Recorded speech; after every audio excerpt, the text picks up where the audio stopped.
श्री द्वारकाधीश शरण शरण श्री द्वारकाधीश सदा सहाय। श्री कृष्णार परमस्तु श्री द्वारकाधीश प्रसन्नोस्तु। श्री द्वारकेश केशव केश विशेष स्तते गुणदेश शारदेशीयेश प्रणत सुवेश त्वयन तिरमे नमो वाक्पते वाचे वल्लभाचार्य रूपिणे आचार्यण्ये महालक्ष्मी सरस्वत्यै नमो नमः। श्री कृष्णाय नमः। श्री गोपीजन वल्लभाय नमः। श्रीमदाचार्य चरण कमलेभ्य नमः। श्री गोसाई जी परम दयालवे नमः। सौंदर्यं निजरदगतं प्रकटितं स्त्रीगूढभावात्मकं पुनरूपञ्च पुनः तदन्तर्गतं प्राविविशत् स्वप्रियत् संश्लिष्टावुभयोर्बभौ रश्मयः कृष्णो हि यत्साक्षिकं रूपं तत्हृदयात्मकं परमविद्येयं सदा वल्लभम्।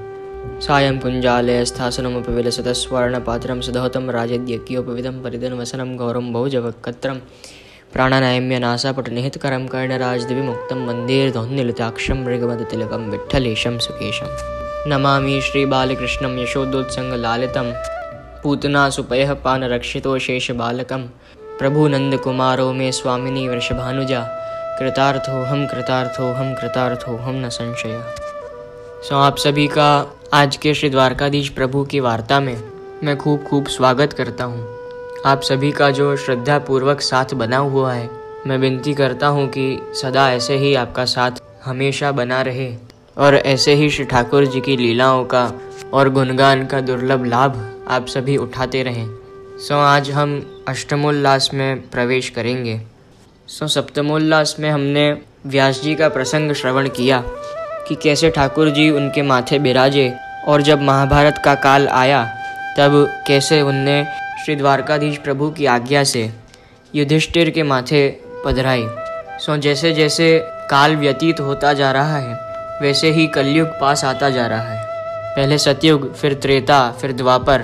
तो द्वापर में जब श्री ठाकुर जी ने कृष्ण लीला की और फिर अंत में महाभारत युद्ध हुआ, वो समय पे द्वापर युग का अंत आ गया था। और जैसे ही श्री ठाकुर जी स्वधाम पधारे उसी समय से कलयुग का प्रवेश हो चुका था। ठाकुर जी 120 वर्ष बिराज के आप स्वधाम पधारे और फिर जब परीक्षित के माथे श्री द्वारकाधीश प्रभु बिराजे तब उसने पूर्ण श्रद्धा से आपकी सेवा की और अपना जीवन व्यतीत किया और उत्तम गति को प्राप्त हुए।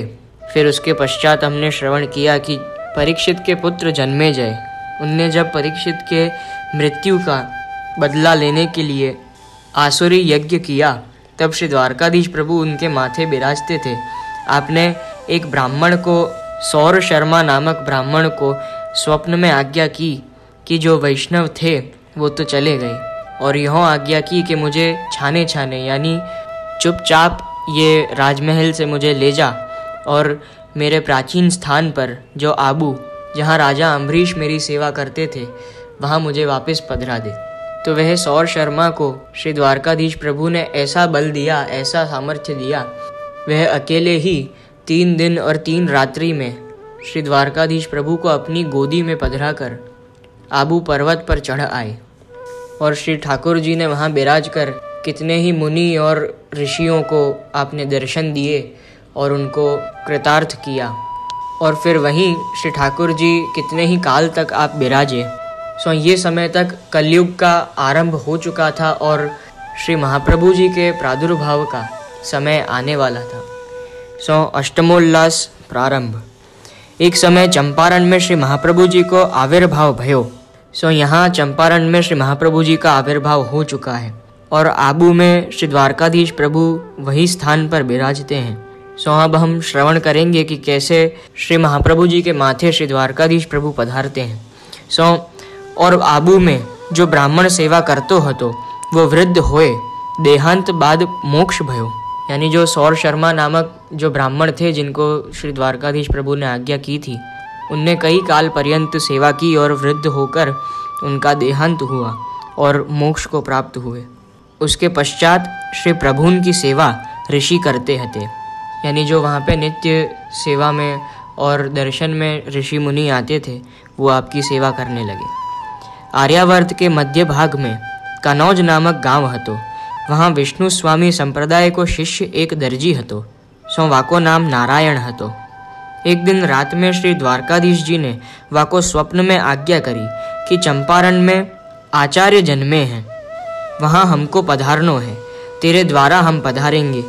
तू यहाँ से आबू आए के ऋषिन सु हमको मांग कर अपने घर ले आ। सो श्री ठाकुर जी को पधारनो है तो कहाँ आपने आज्ञा करी और कहाँ वाकू कृपा करके बुलायो। जो एक ब्राह्मण कनौज में रहतो हतो वाकू आप आबू बुला रहे हैं। सो कैसे भाग्य वाके खुले होंगे।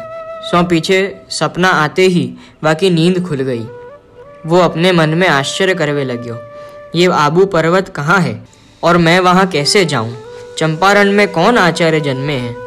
सो वह शिष्य बिल्कुल अनजान था कि कोई भगवत स्वरूप ने मुझे आज्ञा जरूर की है, किंतु ये आबू पर्वत कहाँ है और श्री आचार्य चरण कौन है, ये सब उनको बिल्कुल भी ज्ञात नहीं था। सो वहाँ दिन दर्जी को पूरा यही विचार में बीत गयो।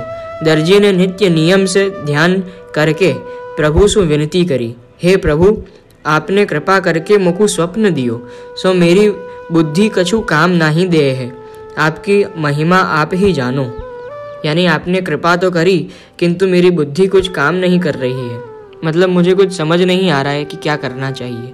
सो आपकी महिमा तो आप ही जानो हो।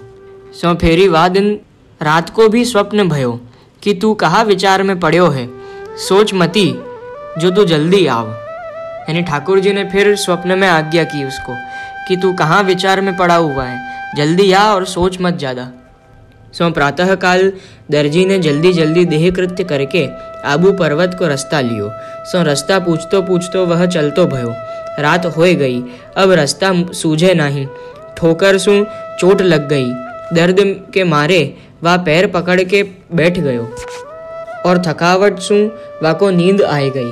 तब श्री द्वारकाधीश ने पधार के चरण सु ठोकर दे के जगायो। यानी श्री ठाकुर जी स्वयं आप वहाँ पधारे और चरण से ठोकर दी और वह सोते हुए दर्जी को जगाया।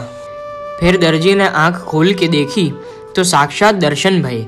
गदगद होए साष्टांग दंडवत प्रणाम कर विनती करी, हे कृपा निधान, हे करुणा निधि, इतनो श्रम यहाँ तक पधारवे में कियो, यहाँ सु मेरे घर पधारिए। तब आपने आज्ञा करी कि कछु अड़चन नहीं होएगी, तो आबू आए के ऋषि सु हमको मांग ले। इतनी बात कह प्रभु अंतर ध्यान भये। तो अब अपन को यह विचार आवे कि अब ठाकुर जी स्वयं आप पधारी गए तो सीधे वहाँ उनके घर क्यों नहीं पधारे, क्योंकि वहाँ ऋषि मुनि अत्यंत श्रद्धा पूर्वक आपकी सेवा करते थे। जो वहाँ से अंतर ध्यान हो जाए तो उनके भक्त जो ऋषि थे उनकी आज्ञा बिना ठाकुर जी कैसे पधारे। इसलिए सबसे पहले दर्जी को यही आज्ञा करी कि वहाँ जाके मुझको मांगियो और मुझको वह ऋषि से मांग कर पधराइयो।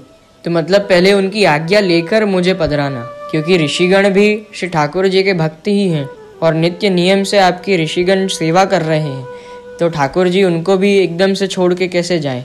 तो उनकी आज्ञा लेकर ही मुझे पधराना, ऐसी दर्जी को आज्ञा की।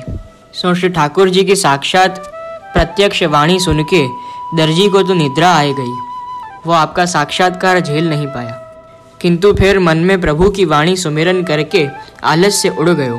फिर वह 5 दिन और 5 रात्रि में आबू पहुंच गयो। वहाँ एक कुंड के पास एक झोपड़ी हती, वहाँ में या सोए गयो। सो सवेरे जब आंख खोली तो अनजान स्थान टूटे फूटे मंदिर के आंगन में अपने संग की पोटली सहित बैठो आश्चर्य करे कि मैं तो एक कुंड के पास पर्वत की तराई में एक झोपड़ी में सोयो हतो, यहाँ मुकु कौन लायो। इतने में वहाँ ऋषि मुनि भगवत नाम लेते हुए आवे जावे लगे। वाने उनमें से एक ऋषि से पूछी, क्यों भाई यह कौन सा स्थान है। जो तब ऋषि मुनि बोले, यह अर्बुदाचल है, यानी आबू पर्वत है, जो यहाँ श्री द्वारकाधीश जी के दर्शन हुए हैं। यह प्राचीन मंदिर है। सतयुग में यह राजा अम्बरीश की राजधानी हती। सो यहाँ हमको घटनाक्रम भी पता चलता है कि सतयुग में राजा अम्बरीश थे और उनके बाद रामचंद्र जी पधारे। तो इसमें ऐसा है कि युगों में भी, एक युग में भी 4 प्रकार के युग होते हैं। जैसे मूल युग हैं 4 प्रकार के, जो सतयुग, त्रेता, द्वापर और कलयुग। तो उनके अंतर्गत भी एक एक युग में 4 प्रकार के युग हैं।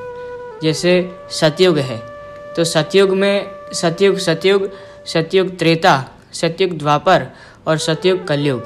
तो जब सतयुग का प्रारंभ होता है तो पहले सतयुग, फिर सतयुग त्रेता, फिर सतयुग द्वापर और युग के अंत में सतयुग कलयुग।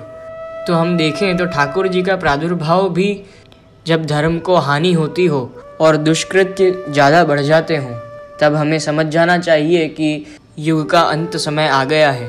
और ठाकुर जी भी रक्षार्थ जब अधर्म ज़्यादा फैल जाता है, यानी कोई भी युग का कलयुग आ जाए, उस समय ठाकुर जी अपने भक्तों के रक्षार्थ पधारते हैं। तो कृष्ण जन्म जब हुआ वो काल द्वापर का कलयुग काल ही था। तो ठाकुर जी दुष्टों के पापों के घड़े पहले भरने देते हैं और फिर आप स्वयं दुष्टों का नाश करने आप पधारते हैं। सो वहाँ के ऋषियों ने आबू पर्वत के ऋषियों ने दर्जी को परिचय दिया कि यह श्री द्वारकाधीश प्रभु का प्राचीन स्थान है और यह सतयुग में अम्बरीश की राजधानी थी। तब दर्जी ने कही, क्या मुकु दर्शन होएंगे? ऋषि ने कही, हाँ होएंगे। तब वह उठी के प्रभु दर्शन को गयो। सो दर्शन करते ही वह प्रेम विह्वल हो गयो। साष्टांग प्रणाम करी बाहर आई, देह कृत्य स्नानादि करके फेरी आयो। बारंबार दर्शन कर आपको पधार के लात मार के जगानो इत्यादि याद करके और प्रेमार्शु आवे उनको पहुँचतो जाए। कभी हंसे कभी मन में बात करे, यह चेष्टा देखी ऋषि वाकी भक्ति की सराहना करवे लगे। समय दर्जी श्री द्वारकाधीश प्रभु के ऐसे कोटि गंडर्प लावण्य प्रभु के दर्शन करने मात्र ही ऐसा प्रेम विह्वल हो गया कि आपके ही दर्शन करते जाए और श्री द्वारकाधीश प्रभु की ही बातें और लीलाएं याद करते जाए और उनके प्रेमार्शु उनकी आँखों से बहें उनको पहुँचते जाए। तब यह दर्जी ने हाथ जोड़ के प्रार्थना करी कि महाराज, मुकु स्वप्न में प्रभु ने आज्ञा करी, या प्रकार मैं यहाँ आयो इत्यादि सब ऋषिन को कह के सुनायो। फिर कहवे लग्यो कि यह निधि कृपा करके आप मुकु पधराइए। तब ऋषिन में वृद्ध ऋषि बोले, क्या कनौज के दर्जी तुम ही हो? सवा दर्जी ने कही, हाँ मैं ही हूँ। तब ऋषि ने कही, हमको भी आज्ञा भई है, सो तुम भले ही पधरावो। श्री ठाकुर जी ने वहाँ के ऋषि को भी, जो वृद्ध ऋषि थे, उनको भी एक दिन पहले ही अपने स्वप्न में आज्ञा कर दी थी और सब पहले ही समझा दिया कि ऐसा होने वाला है। तब वह दर्जी ने ऋषिनसु श्री द्वारकाधीश जी को लेके अपने माथे पधराए।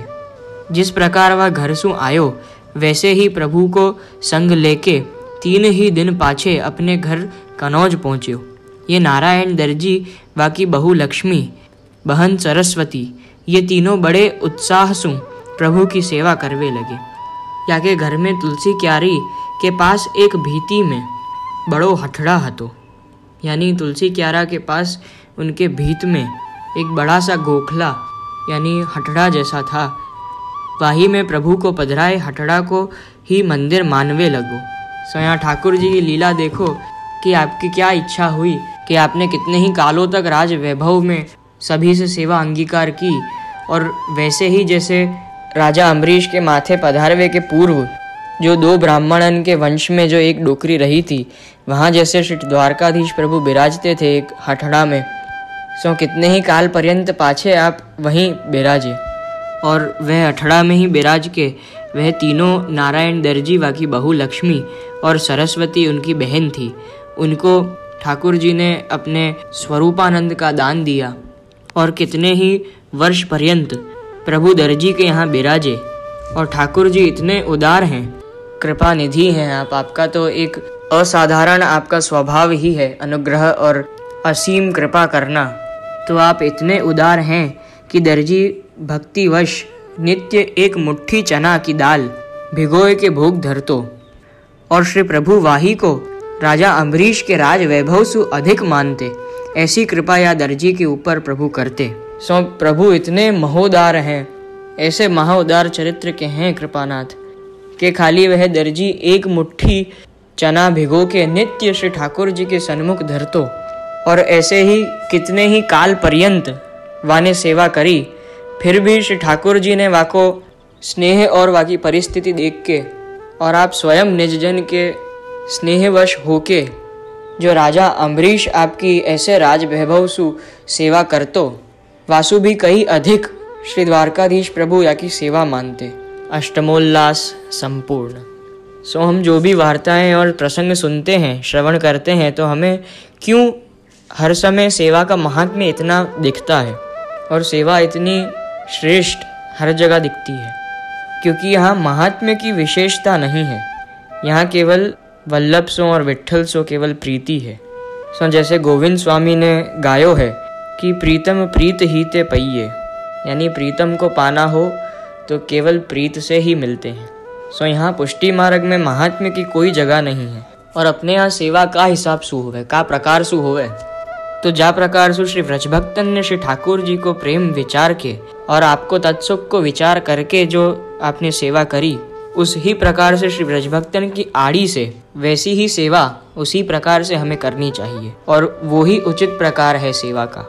जैसे वो एक पद है कि सेवा रीत प्रीत व्रज जन की, जनहित जग प्रगटाई, दास शरण हरिवागधीश की, चरण रेणु निधि पाई। सो जब ठाकुर जी के प्रति प्रेम की पराकाष्ठा दशा आ जावे, तब ऐसी दशा में नेम तथा महात्म्य नहीं रहे। सो ऐसे निकुंज नायक श्री गोवर्धन धर अपन को सेवा में ऐसी वात्सल्यता उत्पन्न करें कि आपके सामने अपन को संसार तुच्छ लगने लगे।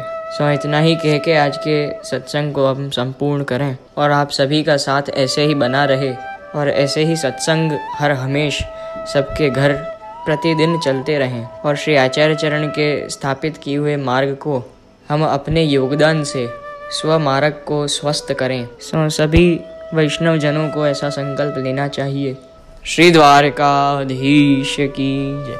श्री कृष्णाय नमः, श्री गोपीजन वल्लभाय नमः, श्रीमद् आचार्य चरण कमलेभ्यो नमः, श्री गोसाई जी परम दयालवे नमः, श्री गुरुभ्यो नमः।